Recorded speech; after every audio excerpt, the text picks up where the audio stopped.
పరమగీత గ్రంథము 2వ అధ్యాయము 14వ వచనములో, బండ సందులలో ఎగురు నా పావురమా, పేటు బీటులను ఆశ్రయించు నా పావురమా, నీ స్వరము మధురము, నీ ముఖము మనోహరము, నీ ముఖము నాకు కనబడనిమ్ము, నీ స్వరము నాకు వినపడనిమ్ము. దేవుడు ఈ మాటలు మన వినికిడిలో ఆశీర్వదించునుగాక. ఆమేన్. ప్రభునందు నాకు అత్యంత ప్రియులారా, చదవబడినటువంటి లేఖన భాగాన్ని మనం ఒకసారి పరిశీలించినట్లయితే, పరిశుద్ధాత్మ దేవుడు ఒక ప్రాముఖ్యమైనటువంటి అంశాన్ని మనకు జ్ఞాపకము చేస్తూ ఉన్నాడు. ప్రారంభ స్థితిలో ఏదైనా తోటలో దేవుడు మానవునికి ఉన్నటువంటి ఒక చక్కని సహవాసము, చక్కని ప్రేమ బంధము, ఒక మంచి అనుబంధము ఏమిటి అని అంటే, దేవునితో ముఖాముఖిగా ఉండుట అనేది ఒక చక్కని ఆధిక్యత. ఏదైనా తోటలో దేవుడు మానవుని ముఖమును చూడగలుగుతూ ఉన్నాడు, మానవుడు దేవుని ముఖమును చూడగలుగుతూ ఉన్నాడు. ఇద్దరు ముఖాముఖిగా ఎదుర్కొనేటువంటి పరిస్థితి ఉండేది. ఎప్పుడైతే పాపము జరిగిందో దేవుడు మానవుని ఏదైనా తోటలోంచి త్రోసివేశాడు, తన ముఖమును దేవుడు తిప్పుకున్నాడు. మానవుని యొక్క ముఖము దేవుడు చూసే పరిస్థితి లేదు. దేవుని ముఖాన్ని చూడటానికి మానవునికి అవకాశము లేదు. భక్తి సాధన అంటే, భక్తిలో పరాకాష్ఠ అంటే, ఉన్నతమైన శ్రేణికి చేరటం అంటే అర్థం ఏంటంటే, దేవుణ్ణి మరలా నీవు ముఖాముఖిగా చూడగలగాలి. దానినే మనం భక్తి సాధన అంటాం. ఆయన ముఖ దర్శనం కావాలి. పరలోకం పోయిన తర్వాత జరిగే ఘట్టం అదే.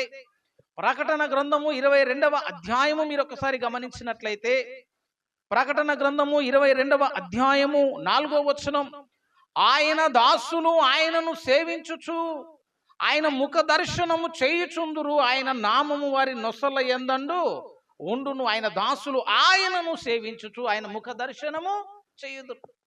దేవుని ముఖ దర్శనము చేస్తాం ఎప్పుడు అనంటే, కొత్త ఆకాశములో క్రొత్త భూమిలో పరలోకం చేరిన తర్వాత.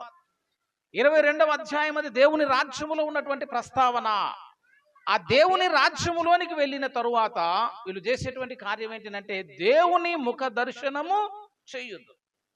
ఆయన కోట్లాది దూతలతో కలిసి మానవుడు దేవుని ముఖాముఖిగా చూస్తూ, దేవుని ముఖ దర్శనము చేస్తూ ఆయనను స్తుతించుట అనేది ఒక గొప్ప ఆధిక్యత. ఈ భూమి మీద ఉన్నప్పుడు కూడా మనం దేవుని ముఖాముఖిగా చూసిన అనుభవాలు ఉంటాయి. కొరింథీయులకు రాసిన మొదటి పత్రిక 13వ అధ్యాయము మీరు ఒకసారి గమనిస్తే, 13వ అధ్యాయము 12వ వచనములో, 13, 12, ఇప్పుడు అద్దములో చూచినట్టుగా సూచనగా చూచుచున్నాము, అప్పుడు ముఖాముఖిగా చూతుము. ఇప్పుడు ఎలాగో చూస్తున్నామనంటే కనిపిస్తున్నాడు, కానీ అద్దములో చూచినట్లుగా కనిపిస్తున్నాడట. ఒక దినము రాబోతుంది, అప్పుడు మరలా నువ్వు దేవుని ఎలాగో చూడగలుగుతావనంటే, ముఖాముఖిగా ఆయనను చూచేదవు, ముఖ దర్శనము నువ్వు చేసేదవు. దేవుణ్ణి ముఖాముఖిగా చూచిన ఆ అనుభవం కావాలి. ఆ అనుభవాలు ఎలా ఉంటాయనంటే, ఒకటి, దేవుని ముఖమును నువ్వు చూడాలి. దానివల్ల చాలా మేలులు ఉన్నాయి, దాంట్లో చాలా ఆశీర్వాదాలు ఉన్నాయి. దేవుని ముఖమును నువ్వు చూడటం వల్ల నీ జీవితంలో దేవుడు గొప్ప కార్యములను జరిగిస్తాడు. అది మొదటి మెట్టు అయితే, నీవు దేవుని ముఖాన్ని చూడటం కాదు, దేవుడే నీ ముఖమును చూసేటట్లుగా ఉన్నతమైన భక్తిలోనికి నీవు ఎదగగలగాలి. ఈ రెండు అనుభవాలను గురించి మనం మాట్లాడుకుందాం. ఒకటి, నీవు దేవుని ముఖమును చూచుట.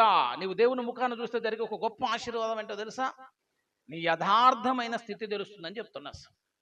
చాలాసార్లు మనం మూడో వ్యక్తి గురించి మాట్లాడేవాడు ఎవడనంటే, దేవుని దర్శనము లేనోడు మాట్లాడతారు. దేవుని ముఖమును చూచిన తరువాత నీవు ఇంకొక వ్యక్తి యొక్క లోపాలను ఎప్పటికీ నువ్వు మాట్లాడలేవు. దేవుని ముఖమును చూచిన తర్వాత నీ లోపములు నీకు కనిపిస్తాయి. 90వ కీర్తనలో మోషే భక్తుడు అంటాడు, నీ ముఖ కాంతిలో మా ప్రతి దోషమును రహస్య పాపమును కనబడుచున్నవి. దేవుణ్ణి చూసిన తర్వాత ఒకటే అర్థమవుతుంది, ఆయన పరిశుద్ధుడు, ఆయన మహిమలో ఉన్నాడని అర్థమవుతుంది. రెండోది ఏంటంటే, నీ యథార్థమైనటువంటి స్థితి కనిపిస్తుంది. నీవు దేవుని ఎదుట నిలవబడుటకు యోగ్యుడవు కాదు అనే విషయం ఒకటే అర్థమైపోతుంది. దేవుని చూసినప్పుడు పెను మార్పులు జరుగుతాయి. దేవుని ముఖ దర్శనం కలిగిన తరువాత నీ జీవితంలో జరగబోతున్నటువంటి అద్భుతాలు, జరగబోతున్నటువంటి మార్పులు ఎంత ఖండితముగా, ఎంత ఖచ్చితంగా కనిపిస్తాయో ఒక ఉదాహరణగానే, ఆది కాండము, ఒకసారి యాకోబు చరిత్ర గమనించండి. ఆది కాండము యాకోబు యొక్క చరిత్రలో 32వ అధ్యాయము యాకోబు జీవితంలో ఒక మరుపురాని ఘట్టం. ప్రతి భక్తుని జీవితంలో కొన్ని ఘట్టాలు ఉంటాయి, మధురమైన అనుభూతులు ఉన్నట్లుగానే యాకోబు జీవితంలో చెప్పుకోదగినటువంటి స్థితి.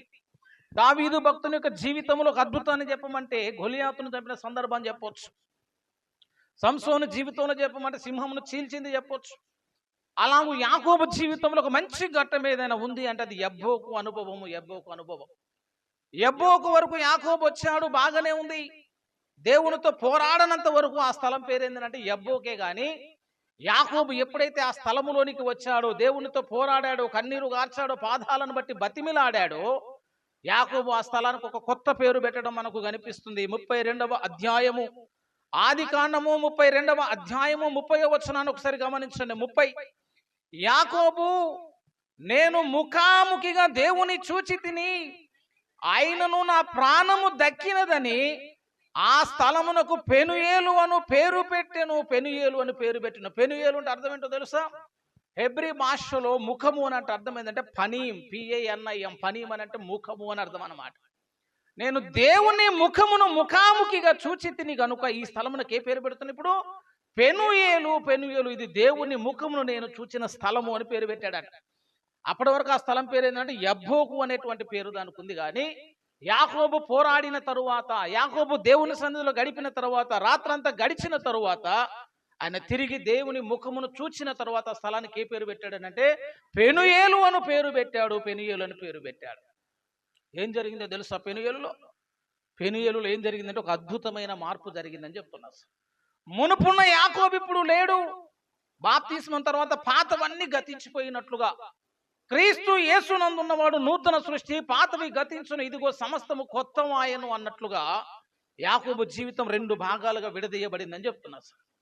యబ్బోకుకు ముందు యాకోబు వేరు, యబ్బోకు రేవు అనుభవం తర్వాత యాకోబు వేరు.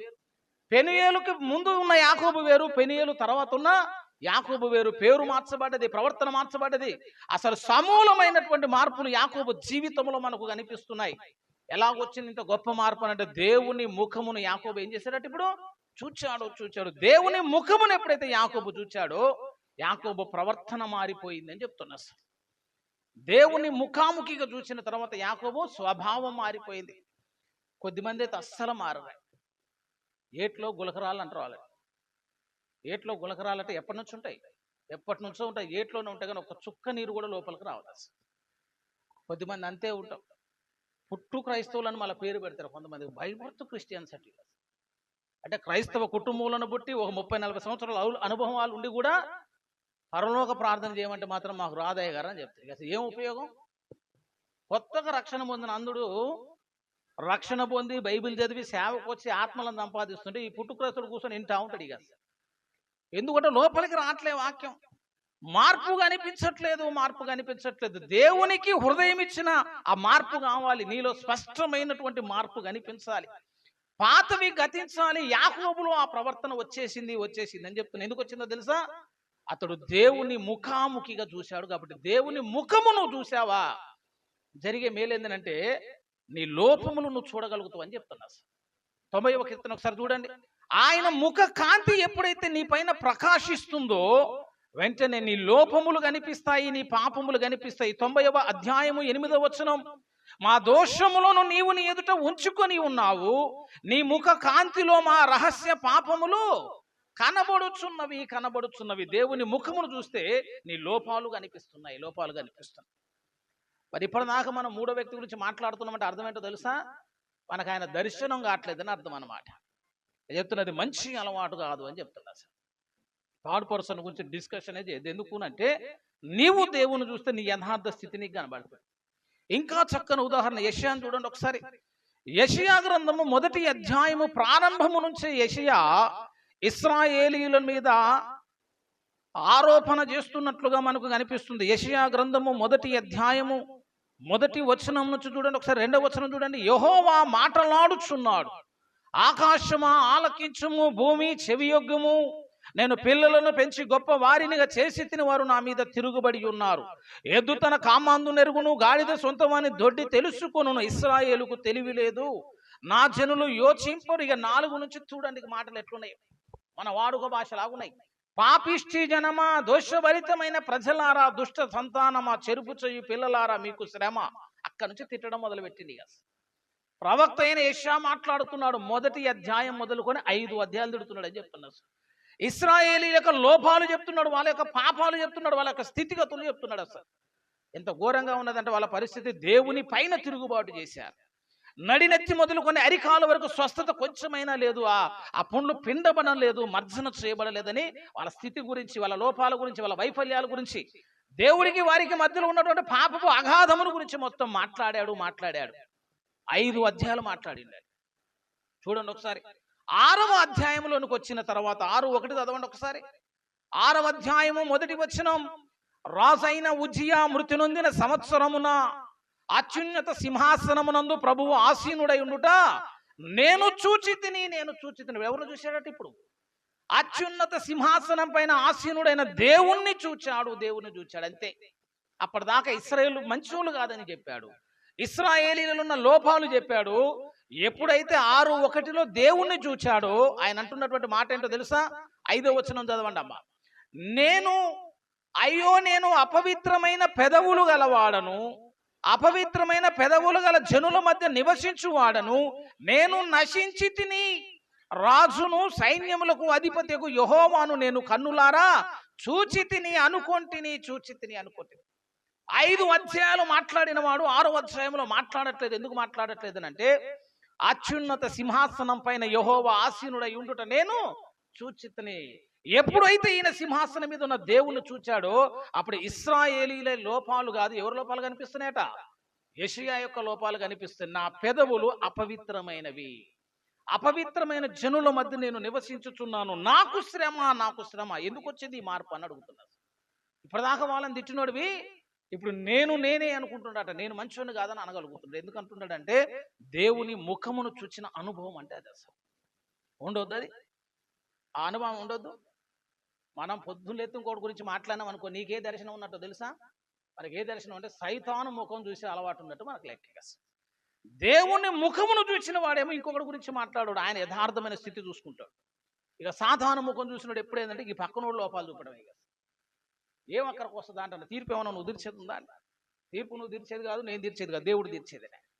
ఏ లోపం ఉన్నా కూడా అది దేవుని దగ్గరకు వచ్చేసరికి ఏమైపోవాలని అంటే సమాధానం అయిపోవాలి. యెషయా అంతటి వాడు మార్పు చెందింది. అసలు నేను పాపిని అనగలిగేశాడు. ఎందుకంటే ఆయన ముఖమును చూసిన తర్వాత ఒప్పుకోకుండా ఎవడు కూడా ఉండే పరిస్థితి ఉండదు. యాకోబు ఎప్పుడైతే దేవుని ముఖాన్ని చూశాడో జరిగినటువంటి ఒక గొప్ప మార్పు ఏంటంటే, అంతవరకు ద్వేషించినటువంటి ఏశావును కూడా యాకోబు ప్రేమించడం మొదలుపెట్టాడు. 32వ అధ్యాయాన్ని ఒకసారి గమనించండి. నేను ముఖాముఖిగా దేవుని చూచి తిని అన్నటువంటి వ్యక్తి, దేవుని ముఖాన్ని చూచి ఆ స్థలమునకు పెనియేలు అని పేరు పెట్టినటువంటి వ్యక్తి 33వ అధ్యాయంలోనికి ఒకసారి రండి అమ్మ. 33వ అధ్యాయంలోనికి వచ్చినట్లయితే 33వ అధ్యాయము 3వ వచనం 4వ వచనం.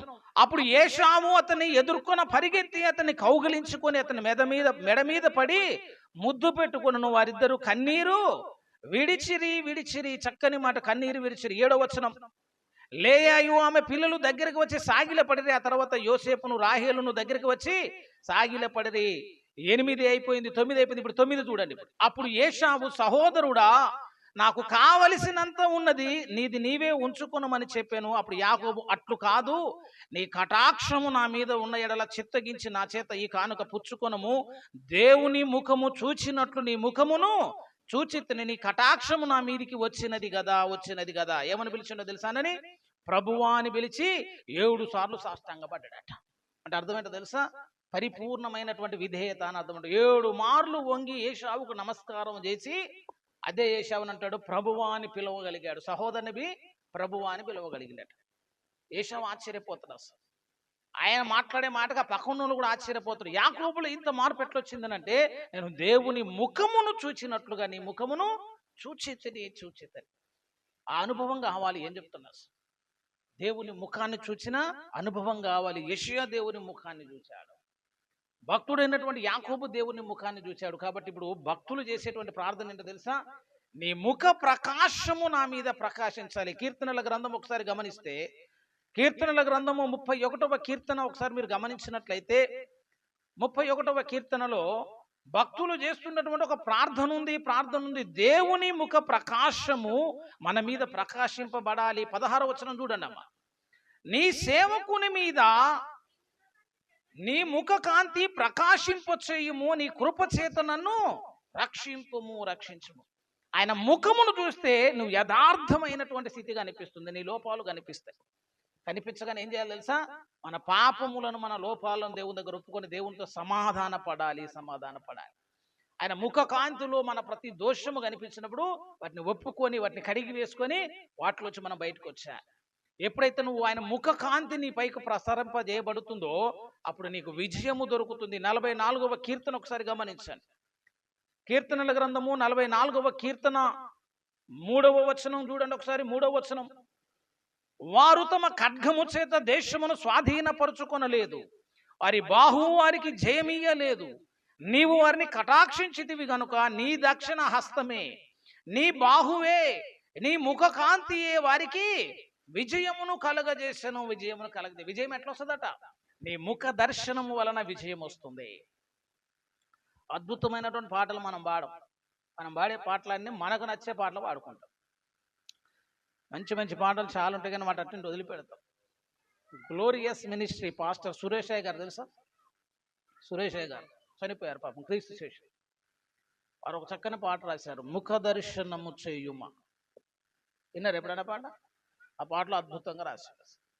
దేవుని ముఖ దర్శనం చేయటం అంటే అర్థం ఏంటో ఒక 3 చరణాల్లో రాసేసారు. అసలు అన్నపానములు మరిచి ఆయనతో గడుపుట పరలోక ఆనందం అంటాడు. అసలు ఆయన ముఖాన్ని చూసిన తర్వాత ఆహారం కావాలని అనిపించదు. ఆయన ముఖాన్ని చూసిన తర్వాత దానికి దప్పిక అనేది అనిపించదు. అన్నపానములు మరిచి నీతో గడుపుట పరలోక ఆనందమే అంటాడు. అసలు ఒక చక్కని మాట. అసలు పరిశుద్ధత పొంది పరిపూర్ణత నొంది మహిమలో చేరుటే నా హృదయ ఆశ అని చెప్తాడు. అసలు 3వ మాట అంటాడు, కోట్లాది దేవదూతలతో కలిసి పరలోకములు నిన్ను స్తుతించుట, గానము చేయుట. ఇవన్నీ ఎప్పుడు నీవు ఆయన ముఖ దర్శనం చేస్తావు అప్పుడు ఈ మేలులన్నీ నీకు దొరుకుతాయి అట. ఆయన ముఖ దర్శనం చేస్తే ఈ అద్భుతాలన్నీ నువ్వు పొందుకోవడానికి అవకాశం, నీకు విజయము దొరుకుతుంది. దేవుని ముఖ దర్శనం కానంత వరకు నువ్వు అసలు కట్టడాలను కూడా నేర్చుకోలేవండి. 119వ కీర్తన ఒకసారి చూడండి. 119వ కీర్తన 135వ వచనములో, 119వ కీర్తన 135వ వచనాన్ని ఒకసారి గమనిస్తే,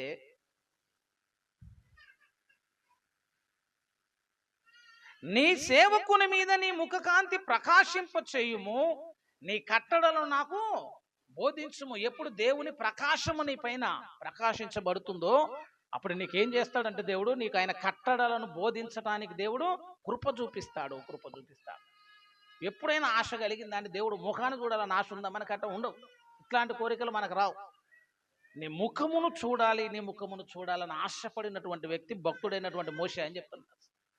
మోషేకి దేవుడు కనిపించినప్పుడు దేవుడితో ఒక మాట అంటాడు, అయ్యా నేను నీ ముఖమును చూడాలని ఆశపడుతున్నాను. అప్పుడు దేవుడు అన్నటువంటి మాట, నా ముఖమును చూచి ఏ నరుడు బ్రతకుడని చెప్పి రాళ్ళ మధ్యలో నిలవబెట్టి వెనక పార్శ్వాన్ని చూపెట్టి దేవుడు దాటిపోయిన సందర్భంగా అనిపించింది. ఆశపడ్డు నీ ముఖమును నేను చూడాలి, నీ ముఖాన్ని చూడాలి. దేవుని ముఖాన్ని చూచిన వాడు యథార్థవంతుడవుతాడు. దేవుని ముఖాన్ని చూచిన వాడు నీతిమంతుడవుతాడు.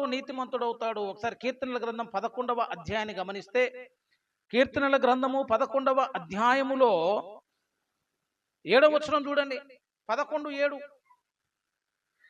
యెహోవా నీతిమంతుడు, ఆయన నీతిని ప్రేమించువాడు, యథార్థవంతులు ఆయన ముఖ దర్శనము చేయుదురు.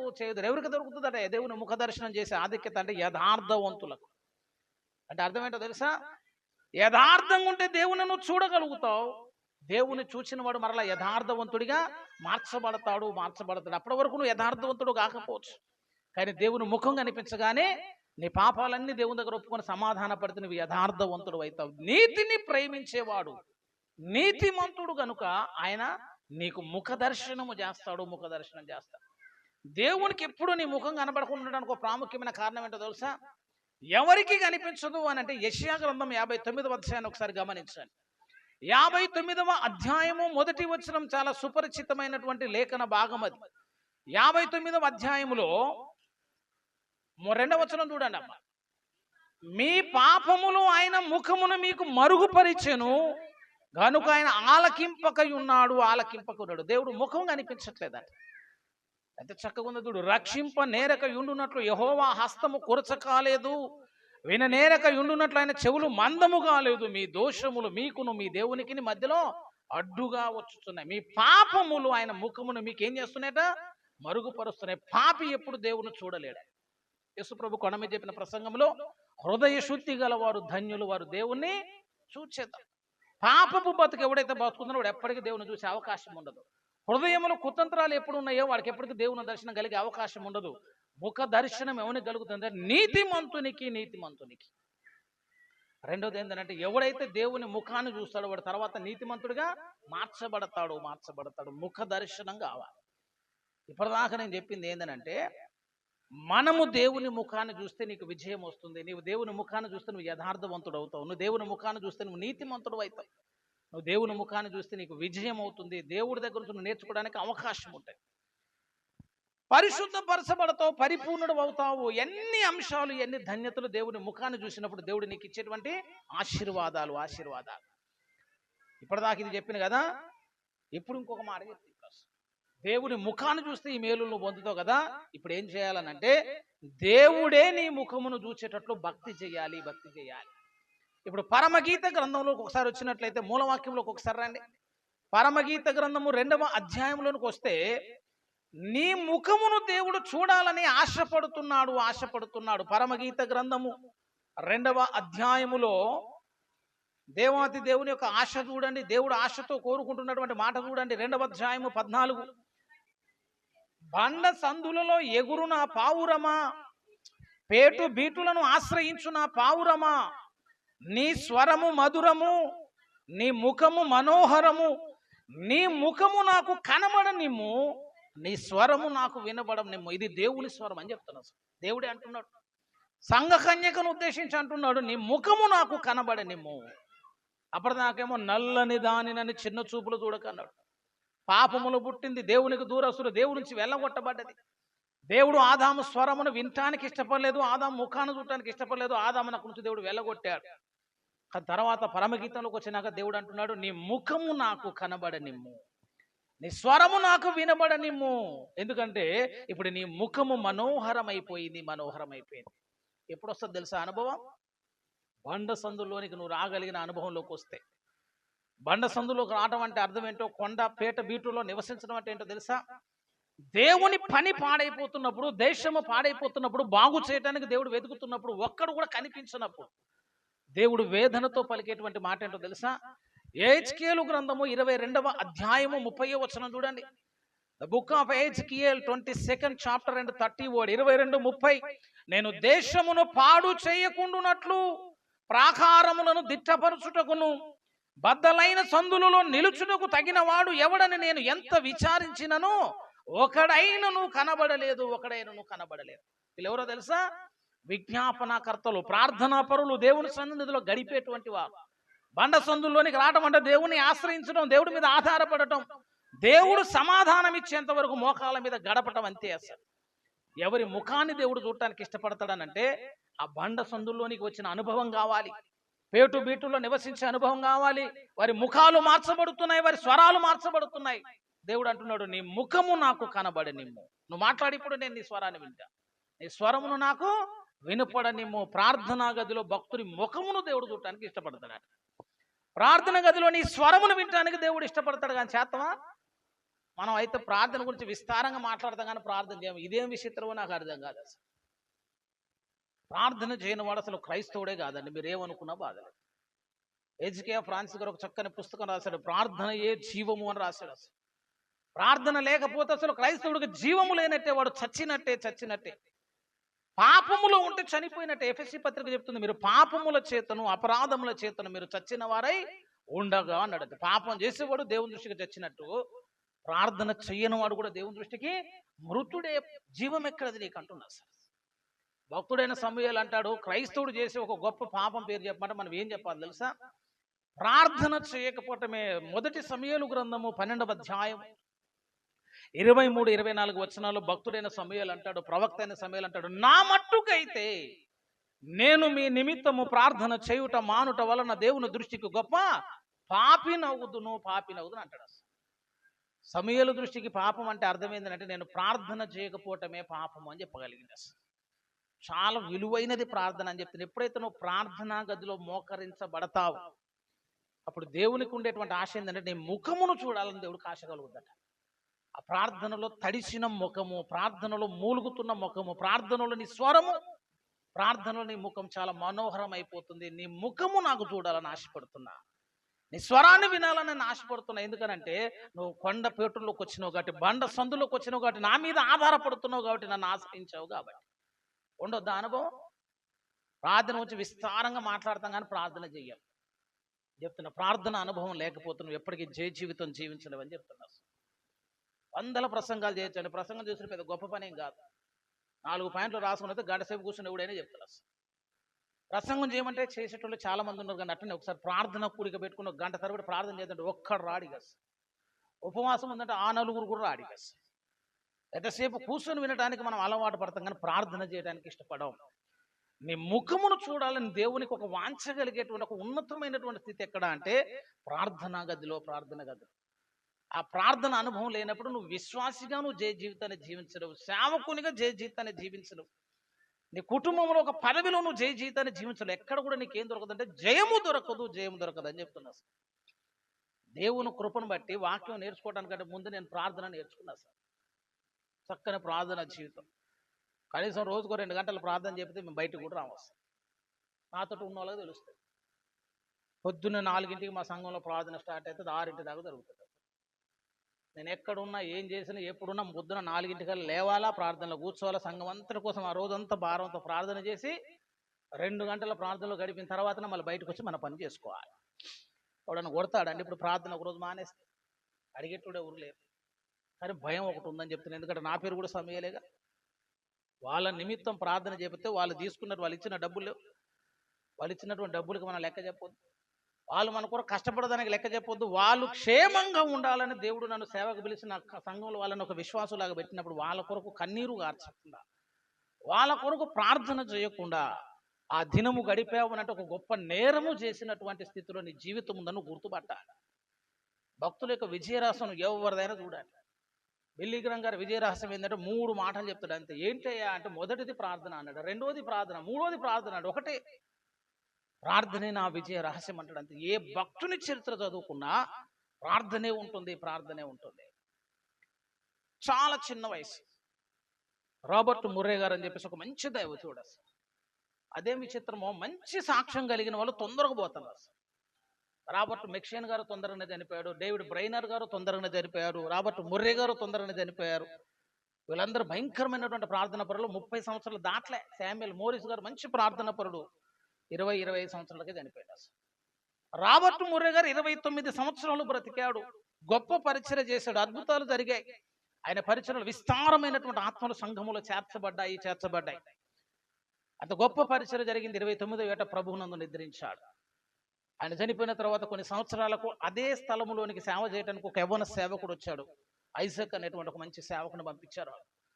ఆ సేవకుడు వచ్చి చాలా ప్రయాసపడ్డాడు. 3 సంవత్సరాలు ప్రయాసపడి సేవ చేసి వాక్యాన్ని ఉపదేశించి అన్ని చేసిండు. ఎంత చేస్తున్నా నూతన ఆత్మలు రావట్లేదు, సంఘముల ఉజ్జీవం రావట్లేదు. చాలా బాధపడ్డాడు. అసలు ఇంత ప్రయాసపడుతున్నా నేను ఫలమును చూడలేకపోతున్నాను. ముర్రే గారు ఇంత గొప్ప సేవ ఎలాగో చేశారు, ఇంతమంది ఆత్మలు ఎలాగో కట్టగలిగారు, నాకు ఆ విషయం తెలుసుకోవాలని చెప్పేసి ఆయన సేవ చేసినటువంటి చర్చికి వెళ్ళిందట. సెయింట్ పీటర్ చర్చికి వెళ్ళి అక్కడ చాలా మందిని కలిసి అడుగుతుంటే ఎవరు చెప్పట్లేదట. అయ్యా మీకు ముర్రే గారి గురించి తెలుసాయా? గొప్ప సేవ చేశాడయ్యా, ఎలాగో చేశాడో చెప్పండి అయ్యా, ఆయన గురించి తెలుసుకోవాలని ఆశపడుతున్నట్టు ఎవరు చెప్పలే.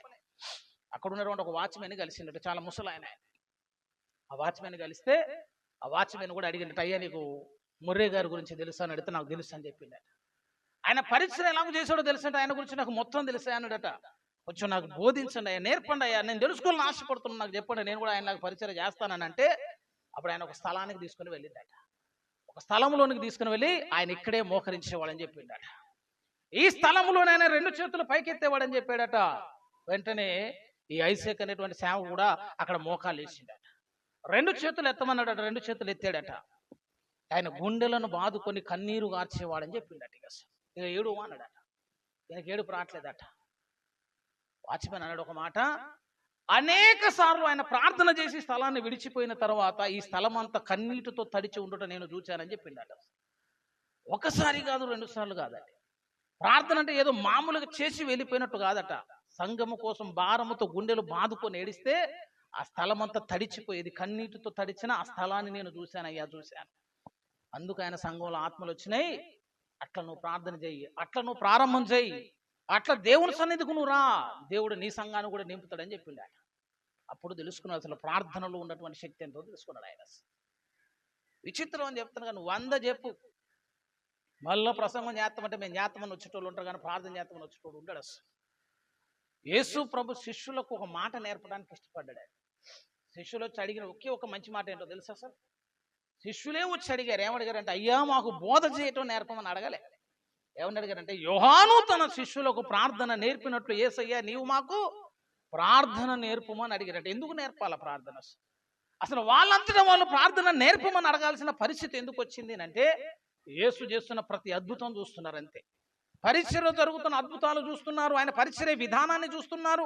అసలు యేసయ్య ప్రతి దినము చేస్తున్నటువంటి ఒక ఆనవాయితీ కార్యం ఏంటంటే, ఆయన ఆనవాయితీ చొప్పున ప్రతిరోజు ఏం చేస్తున్నాడంటే అరణ్యములోనికి వెళ్ళి ఆయన ప్రార్థన చేయుట అనేది ఆనవాయితీ. యేసు ప్రభు యొక్క ప్రార్థన జీవితాన్ని చూశారు. ఆ ప్రార్థన జీవితాన్ని చూసిన తర్వాత ఇక వీళ్ళు కూడా ఏమనిపించింది అంటే, జరుగుతున్న ప్రతి అద్భుతం వెనక ఏముంది? ఇప్పుడు ఆయన తన వాడుకు చొప్పున అరణ్యములోనికి వెళ్ళి ప్రార్థన చేస్తున్నాడు. రాత్రంతా ప్రార్థనలో గడుపుతున్నాడు, తెల్లారు వచ్చి పరిచర్య చేస్తున్నాడు. చచ్చిపోయిన వాళ్ళ దగ్గర ప్రార్థన చేస్తున్నాడు, చచ్చిపోయిన మృతులు లేస్తున్నారు. కుష్ఠరోగుల దగ్గర ప్రార్థన చేస్తున్నాడు, వాళ్ళు మరలా బాగవుతున్నారు. వాళ్ళందరికీ అర్థమైంది ఒక విషయం ఏంటంటే, ప్రార్థనలో శక్తి ఉందని అర్థమైంది. ప్రార్థన ద్వారానే ఇవన్నీ జరుగుతున్నాయని అర్థమైపోయింది. యేసయ్య పలుసార్లు చెప్పాడు, ప్రార్థన ఉపవాసము వలననే తప్ప ఇతిది మరి దేని వలన వదిలిపోవుట అసాధ్యము అనగానే అప్పుడు ప్రార్థన యొక్క విలువ తెలుసుకొని అప్పుడు యేసయ్య దగ్గరకు వచ్చి అడిగారు, యేసయ్య మాకు ప్రార్థన చేయుట నేర్పుము అన్నారట. దేవాతి దేవుడే మానవుడికి ఈ లోకములోనికి వచ్చిన తర్వాత ప్రార్థనను ఆశ్రయించాడు. దేవునికే ప్రార్థన అవసరమైనప్పుడు నీకు నాకు ఎంత అవసరం అండి? ఇప్పుడు చేయొద్దు ప్రార్థన? యేసయ్య చేసే ప్రార్థన సామాన్యమైన ప్రార్థన కాదు. హెబ్రీలకు రాసిన పత్రిక 5వ అధ్యాయం మీరు ఒకసారి గమనించండి. యేసు ప్రార్థన ఎలాగుంటుందని అంటే 5వ అధ్యాయము 7వ వచనం, శరీరధారి అయి ఉన్న దినములలో మహారోధనముతోనూ కన్నీళ్లతోనూ తను మరణము నుండి రక్షింపగలవానికి ప్రార్థనలను యాచనలను సమర్పించి భయభక్తులు కలిగి ఉన్నందున ఆయన అంగీకరించడం. ఎట్లాంటి వాడు అంటే కన్నీళ్లు గాచి రోదనతో మహాయాచన చేశాడట. కన్నీటి ప్రార్థన దేవుడు చేసేటువంటి అనుభవం దేవునికి ఉంది. అసలు చేయొద్దు. మరి నువ్వు నేనే అసలు ప్రార్థన శక్తి తెలుసు, ప్రార్థన జయము తెలుసు, ప్రార్థన ఉన్న విజయము తెలుసు.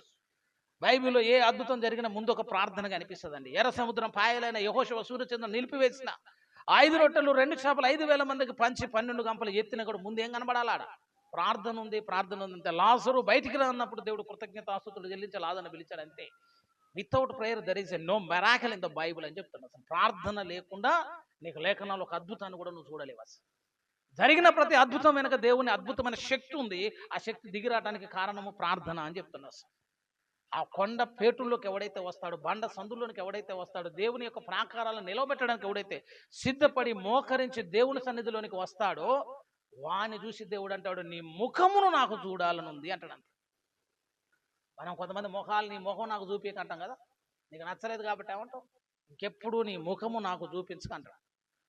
కొంతమంది వరి విచిత్రంగా భార్యతో కూడా పొద్దున్న మళ్ళీ ఆ ముఖం వస్తాడు, ఆ ముఖమే చూసి మళ్ళీ ఛాయ తీసుకుంటాడు. అవి నిజంగా ముఖం చూపించకుండా ఉన్నది అనుకో, వీడు ఉంటాడా అండి? ఉండులే. వాళ్ళకి నచ్చకపోతే ఈ డైలాగ్, నీ ముఖం నాకు చూపిక అన్నట్టు దేవుడు కూడా అంటే, అసలు నీ ఫేస్ కూడా నాకు చూపికరా, నీ ముఖం నచ్చలేదు అంటాడు దేవుడు. మంచిగా ఉన్నావు కదా, దేశే బాగానే తయారైన కదా అంటే, నువ్వు తయారైన ముఖమైనా నాకు నచ్చలే. ఎవరి ముఖం దేవునికి నచ్చుతుందని అంటే కన్నీటితో తడిసిన ముఖము నచ్చుతాయి, ప్రార్థనలో ఉన్న ముఖము నచ్చుతాయి, ప్రార్థనలు చేసేటువంటి మూలుగులు దేవునికి నచ్చుతాయి. నీ ముఖము నాకు కనబడాలి. ఇప్పుడు అంటే దేవుడు ఆశతో నిన్ను చూసేటువంటి స్థితి అది. ఎక్కడంటే ప్రార్థన గదిలో. అసలు నిన్నే సృష్టికర్త చూడాలని ఆశపడే ఆ ఉన్నతమైన స్థితిని నువ్వు అట్లా చేయదలుచుకుంటావండి, పోగొట్టుకుంటాం. మనమైతే చాలా శక్తి ఉందండి. మనం బయట 100 చెప్పొచ్చు. అసలు మనకున్న దుఃఖాన్ని అయితే ఈ ఇంటికి పోయి, ఆ ఇంటికి పోయి, ఎదురింటికి పోయి, పక్కింటికి పోయి అందరికి చెప్పి బోర్ని ఎడుతాం. ఆమె చేసేది ఉందా అంటున్నారు. ఆమెను చేస్తుందంటే ఆమె ఏం చేయదు, నీతో పాటు ఏడుచుడు తప్ప ఏం చేసుడు ఉంటుంది. అద్భుతం జరగదు. ఎక్కడ అద్భుతం జరుగుతుందంటే నీ దుఃఖం అంతా మోకాల మీదకి వచ్చి యేసయ్యతో చెప్పగలిగితే సమస్య తీరిపోతుందని చెప్తున్నా. సమస్య పోయింది. నువ్వు లేచి బాధపడేదానికి మోకాల మీద కూర్చొని ఏడవడానికి చాలా వ్యత్యాసం ఉందని చెప్తున్నా. ఎలిమెంట్స్ ఇవాంజలికల్ ఫెలోషిప్ కీర్తిశేషులు దానియేలు గారు ఉన్నారు, ఒక మంచి సేవకుడు.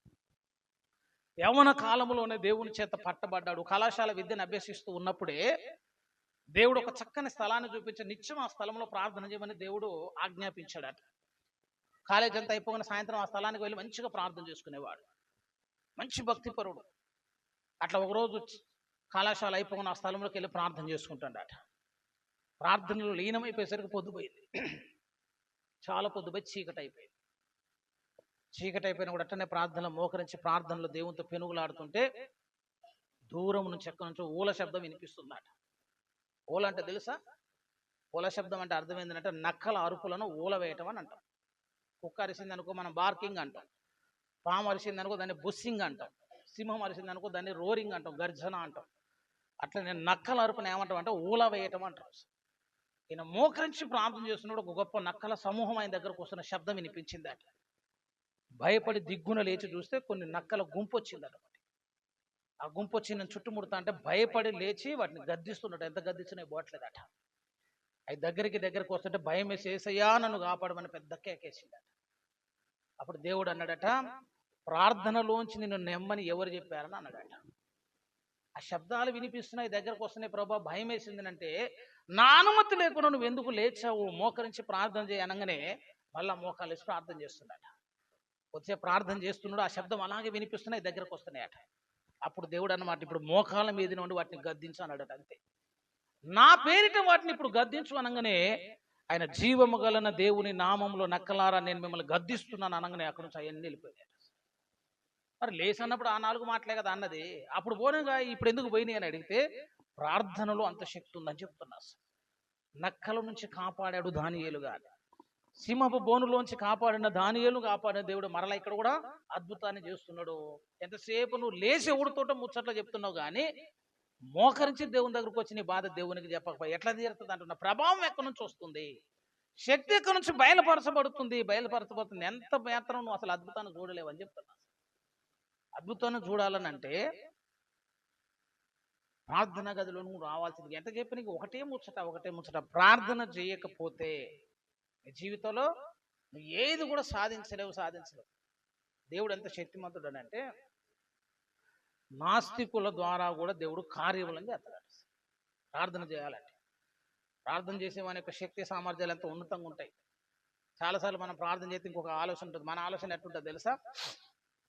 ఎంత ప్రార్థన చేసినా సమాధానం రాదు. అది మనకు బాగా తెలుసు అనమాట. అవునయ్య గారు మాకు కూడా రాదని అంటాం. చాలాసార్లు ప్రార్థన చేస్తూ సమాధానం రాదు. ఆ సమాధానం రాకపోయేసరికి ఏమంటే బాగా నిరాశపడతాం. నా ప్రార్థన దేవుడు వినట్లేదు, నా ప్రార్థనకు దేవుడు సమాధానం ఇవ్వట్లేదు, ఇది బలమైనటువంటి ప్రార్థన కాదు, దేవుడు నన్ను విడిచిపెట్టాడు. ఎన్నో ఆలోచనలు నీ మనసులో మెదులుతూ ఉంటాయి కదా. అసలు ప్రార్థనకు సమాధానం రాకపోవటం కూడా ఒక సమాధానమే అంటాడు భక్తుడు. అసలు నీ ప్రార్థనకు సమాధానం రాలేదు కదా, అసలు ఇదే దేవుడు నీకు ఇచ్చే ఒక చక్కని సమాధానం అని చెప్తాడు. అసలు ఎట్లుంటుందనంటే ఆఫ్రికా దేశంలో జొనతాన్ అనేటువంటి ఒక మంచి సేవకుడు ఉన్నాడు. అడవులలో సేవ చేసేటువంటి వ్యక్తి. ఆఫ్రికా దేశంలో జొనతాన్ అనేటువంటి సేవకుడు అరణ్య ప్రాంతం గుండా వెళ్ళి సేవ చేయాలి. 6 మైళ్ళ దూరం చర్చి. ఈ 6 మైళ్ళు వెళ్ళేటువంటి క్రమంలో వేకువనే లేచి వెళ్తే తప్ప ఆరాధనకు అందుకునే అవకాశం ఉండదు. ఒకరోజు పొద్దున్నే లేచి 6ంటికి లేచి ఆరాధన స్థలం కొరకు వెళ్ళటానికి, ఆరాధనకు సిద్ధపడి వెళ్ళటానికి ప్రయత్నం చేస్తుంటే జోరున వర్షం పడుతుంది. వర్షం పడుతుండేసరికి భక్తుడు ప్రార్థన చేశాడు, ప్రభువా నేను నీ సన్నిధానంలోకి వెళ్తున్నానయ్యా, ఆరాధన చేయడానికి వెళ్తున్నాను, నేను తడిసిపోతాను, నా బైబిల్ తడిసిపోతుంది, పాటల పుస్తకం తడిసిపోతుంది, నేను తడవకుండా కొద్దిసేపు వర్షం పడకుండా అని చెప్పేసి దేవుని సన్నిధిలో మోకరించి ప్రార్థన చేసేదాడు. ఈయన ఎప్పుడైతే ప్రార్థన చేసిండో అప్పుడు దాకా మామూలుగా పడే వర్షం ఇంకా కొండపోతగా పడ్డదట, భయంకరంగా పడుతుంది. ఆగిపోవాలని భక్తుడు ప్రార్థన చేస్తే ఇంకా పెద్ద వర్షం పడ్డది. మొత్తం తడిసిపోయి ఆరాధన స్థలంలోకి వచ్చిందట. ఎప్పుడైతే దేవుని సన్నిధానంలోకి వచ్చిండో లోపలంతా ఒక నిరాశ ఉంది. నా ప్రార్థన దేవుడు వినలేదు, నేను దేవుని సేవకు యోగ్యుడని గాను, నేను ఎన్నో అంశాలు చెప్పిన ప్రార్థనకు దేవుడు ఉత్తరం ఇస్తాడని చెప్పిన, నా ప్రార్థనకి దేవుడు సమాధానం వల్ల నిరాశపడ్డాడు. ఇంటికి వచ్చి భోజనం చేయలేదు, బాధతోటి పండుకున్నాడు. ఇక సేవ వదిలి పెడదాం, నా జీవితంలో దేవుడు అద్భుతాలు చేయనప్పుడు 10 మందికి నేనేం చెప్తానని చెప్పేసి సేవను వదిలేయడానికి ఆలోచన చేస్తాడు. వీటన్నిటిని ఎవరికైనా అప్పగించి ఒక మంచి ఉద్యోగం చూసుకొని నా బ్రతుకు నేను బ్రతుకుదాం అనుకుంటాడు. కారణం ఏంటంటే నేను చేసిన ఒక యథార్థమైన ప్రార్థనకు దేవుడు సమాధానం ఇవ్వలేదు. ఇది గడిచిపోయి ఒక 3 రోజులు అయింది అంతే. ఒక గుంపు వచ్చిందట ఆయన దగ్గరికి. ఒక గుంపు వచ్చి అంటున్నారట, మీ దేవుడు చాలా గొప్పవాడు అన్నారట. ఈయన మనసులో ఎట్టుందంటే అసలు మా దేవుడు ఏం అద్భుతం చేయటం ఈయన మనసులో. వాళ్ళు వచ్చి మీ దేవుడు చాలా గొప్పవాడు అనగానే మా దేవుడు గొప్పవాడు నీకెట్ట తెలుసు అని అడిగాడట. అప్పుడు ఆయన చెప్పిండు, ఒక 3 రోజుల క్రితం మీరు అరణ్యంలోంచి వెళ్ళిపోతా ఉన్నప్పుడు మిమ్మల్ని చంపాలని కొంతమంది మంత్రగాళ్ళు, కొద్దిమంది మందం పెట్టారు.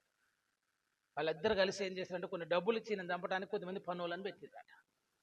ఎందుకంటే ఈయన అక్కడ సేవకు వచ్చిన తర్వాత మంత్రగాళ్ళకు పని లేకుండా పోయిందట. ఏ రోగం వచ్చినా అయ్యగారి దగ్గరికి వస్తున్నారు, ఆయన శక్తులు పనిచేయట్లే. మద్యం దుకాణాలు మూసివేయబడ్డాయి, తాగుడంతా మానేసరికి వానికి లాభం లేకుండా పోయింది. ఈ 2 గుంపులు కలిసి అయ్యగారిని లేపేయమని కొన్ని డబ్బులు ఇచ్చి కొద్ది మందిని పురమాయించారట. వాళ్ళు ఏం చేశారంటే మంచిగా అరణ్యంలో మాట వేసారట. మాట వేసి కాల్ చేద్దామని మంచిగా రెడీగా అన్ని అరేంజ్ చేసుకునేసరికి జోరున వర్షం పడేసరికి వీళ్ళు తెచ్చుకున్నటువంటి ఆ మందు ఉంటుంది కదా, మెషిన్ గన్లో పెట్టే పౌడర్ ఉంటుందిగా, ఆ పౌడర్ అంతా తడిసిపోయి వీళ్ళు గన్నులు పనిచేయలేదట. చాలాసేపు ప్రయత్నం చేసామయ్యా, ఆ వర్షం రావటం వల్ల మా గన్ పౌడర్ అంతా తడిసిపోయింది, గన్ పౌడర్ తడిసిపోవటం వల్ల మా గన్నులు వేయలేదు, అందుకే మిమ్మల్ని చంపలేకపోయాం. ఆ ప్రాంతంలో ఎప్పుడు వర్షం పడదు కానీ ఆ ఒక్కరోజే వర్షం పడ్డది, నీ దేవుడు నిన్ను కాపాడాడు అనగానే అప్పుడు ఆయనకు దేవుడి మీద ఎంతో ప్రేమ కలిగింది. అసలు నీ దృష్టికి దేవుడు ప్రార్థనకు సమాధానం ఇవ్వలేదు అని నువ్వు బాధపడుతున్నావు కదా, అసలు దేవుడు వేరే ఒక కోణంలో నీకు ఎంత గొప్ప మేలు చేసిండో కనపడుతుంది. అద్భుతాలు జరుగుతాయంటే ప్రార్థనను నువ్వు ఆశ్రయించిన తర్వాత నీ జీవితంలో ఏముండదు అంటే అపచయం ఉండదు అని చెప్తున్నాను. జయ జీవితం జీవించవచ్చు. అదేం విచిత్రం, పక్కాంతుడు 2 గంటల ముచ్చట్లు పెట్టమన్నా ఏకదాటికి పెట్టింది మా లక్క, ఆగుద్దా? పొద్దున పోయి సాయంత్రం దాకా ముచ్చట్లో కూర్చుంటే కానీ కొద్దిసేపు మోకాలే అన్నమే అనుకో ఇక మన వల్ల కాదు. ఊరంతా తిరిగి వస్తారు, చెన్నూరు కరమైన మంచిర్యాల కూడా పోయేస్తాం. ఇక్కడే మోకరించి ఒక్కసారి మంచిర్యాల బస్ స్టాండ్ అన్ని తిరిగి రమ్మని తిరిగి రావాలి. ప్రార్థన చేయనీయడండి. సైతానికి ఉన్నటువంటి భయము, వాడు భయపడేటువంటి ఆయుధం ఏంటంటే ప్రార్థనే. కాబట్టి నీతో ఏదైనా చేపిస్తాడు. అసలు 10 మంది అయితే 24 గంటలు ముందేసుకొని బైబిల్ చదువుతా ఉంటారు, ఒకటే చదువు. ఇక సైతాన్ కనుక పెద్దగా ఏమి ఇబ్బంది అనిపిస్తుంది, చదువుకో బిడ్డ చదువుకోరా, దేవున్నది ఆమెకు ఏం డిస్టర్బ్ కూడా కాదు, ఆమె ఒకటే చదువు 24 గంటలు చదివి ఏం అక్కరకు రాదు. మళ్ళీ అదేమన్నా హృదయంలోకి పోయేదా, బతుకులో నేర్చుకునేదంటే ఏముండదు. చదివితే అక్కరకు రాని చదివితే ఉపయోగం ఏముందా అని అడుగుతున్నారు. అంతసేపు చదివిన వాడు నిన్ను డిస్టర్బ్ చేయడేమో కానీ మోకాల మీదకి వచ్చినవి అనుకో పరిస్థితి మామూలు ఉండదు. అసలు నేను సేవకు వచ్చిన కొత్తలో ఒక ఆయన శాతపడితో పీడించబడుతున్న వ్యక్తి ఉన్నాడు. కమ్యూనిస్ట్ వ్యక్తి, యేసుప్రభు నమ్ముకొని అన్ని వదిలిపెట్టి ఇక సేవ అని తిరుగుతుంటే అప్పుడు మంత్రగాళ్ళు 3 కలిసి ఆయనకు మంత్రాలు చేశారు. ఇక మంత్రాలు చేస్తే మనోడు పరిస్థితి ఎట్టుందంటే అసలు కళ్ళు తెరిస్తే అన్ని కనబడుతూనే ఉన్నాయి, దయ్యాలు గీయాలన్నీ కనబడుతున్నాయి. చదువు రాదు పాపం. ఎవరు తిట్టిన బైబిల్ తీసి చదువుతాండాట. బైబిల్ తీసి చదువుతా అంటే పక్కన ఒక దయ్యం కూర్చుని కనబడుతూనే ఉన్నాయి. మనం చూసినట్టు ఆయనకు అన్ని కనబడుతూనే ఉండబట్టి పక్కన అది కూర్చొని నేను చదువుతున్నట్టు ఆది యందు దేవుడు అంటా ఉన్నాడట. సృజన అనగానే ఒకటి వీకిందట వెనక నుంచి. ఆడ సృజన అని ఉందా, సృజించిను అని ఉంది కదా, ఒత్తు చదవ అని చెప్పి 2 వీకి మళ్ళీ చదివించిందట, సృజించేను అని చదివిందట. అట్లా ఆయన తప్పులు చదువుతున్నప్పుడు వెనక నుండి అది ఏం చెప్తుంది, 2 వీకి మళ్ళీ కరెక్షన్ చేస్తుందట. ఈయనకు ఆశ్చర్యం వేసింది. అసలు బైబిల్ అంటే చాలా శక్తివంతమైంది కదా. చాలా మంది పాస్టర్ల దయ్యం పట్టిన వాళ్ళని దీంతో కొడతారు కేసు, దీన్ని బట్టి ఒకటే కొట్టుడు కేసు, కొట్టుడు పాపం వాళ్ళు ఏం చేస్తారు పాపం. అసలు చదువుతుంటే అది బాగా ఎంకరేజ్ చేస్తుంది, ఈయనకు అర్థం కావట్లేదు. అసలు పొత్తులు పొలులు పోయినా చెప్తూనే ఉంది, చదువుకో అంటుంది, చదువుకోవాలని కూడా చెప్తుంది. అట్లా ఆయనకు డౌట్ వచ్చింది, మరి చదువుకో అంటున్నా, మరి నేను చదువుకుంటే నీకు ఇబ్బంది కాదు. నాకేం ఇబ్బంది కాదన్నదట. ఎందుకు ఇబ్బంది కాదు అంటే నువ్వు కేవలం చదివి వదిలేస్తావు కానీ దాన్ని దేన్ని కూడా ఆచరించవుగా. పరిశుద్ధుడు ఆయన అని అంటావు కానీ ఆయన పరిశుద్ధుడు నువ్వు చూడవు కదా. దేవుడు శక్తివంతులను చదువుకుంటావు కానీ దాన్ని నువ్వు నమ్మవుగా.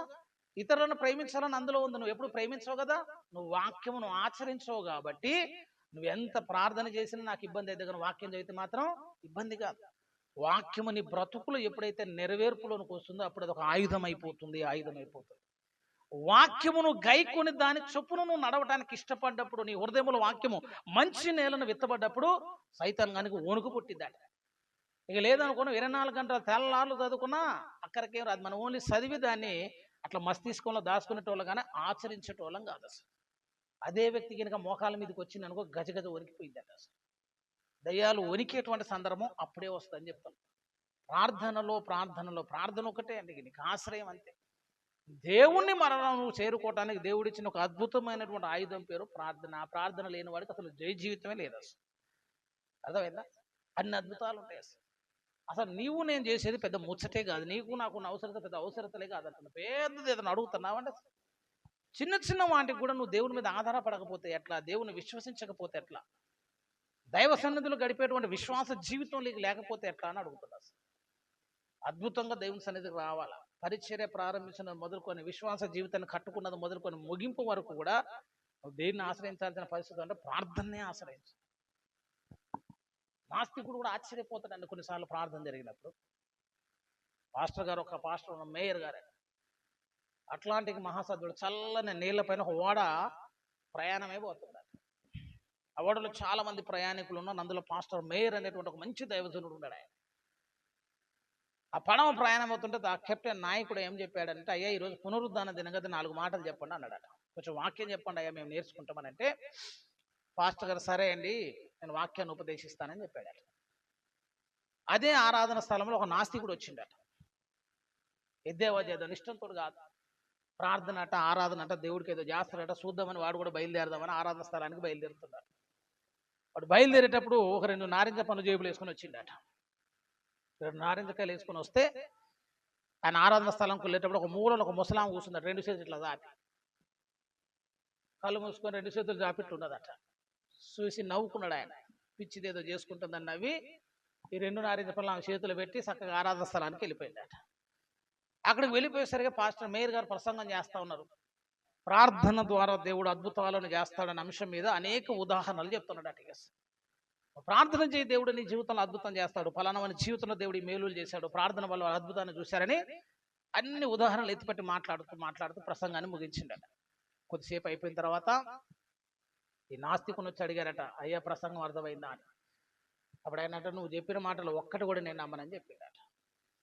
ఇట్లా వాళ్ళకి చెప్పేవాళ్ళు నమ్ముతారుగా, నేనైతే నమ్మనని చెప్పేసి కొంచెం నవ్వుకుంటా బయటకు వచ్చేసిండట. బయటకు వచ్చిన తర్వాత ఆయనకు అప్పగించినటువంటి షెల్టర్ గదికి ఆయన ప్రయాణమే వెళ్తుంటే అక్కడ ముసలాం నారింజ పండు తింటా ఉందట. తింటా ఉంటుంటే ఈయన చూసి అడిగిండట, అమ్మ పండ్లు బాగున్నాయా అని అడిగిండట. అంటే మంచిగా ఉన్నాయా. ఎవరిచ్చారమ్మా అని అడిగిండట. అంటే నా దేవుడు ఇచ్చినని చెప్పిండట. ఆయన అన్నాడు, దేవుడు కాదమ్మా నేనే ఇచ్చిన అని చెప్పింది. నువ్వు కాదయ్యా నాకు దేవుడు ఇచ్చిన అమ్మంటాడు.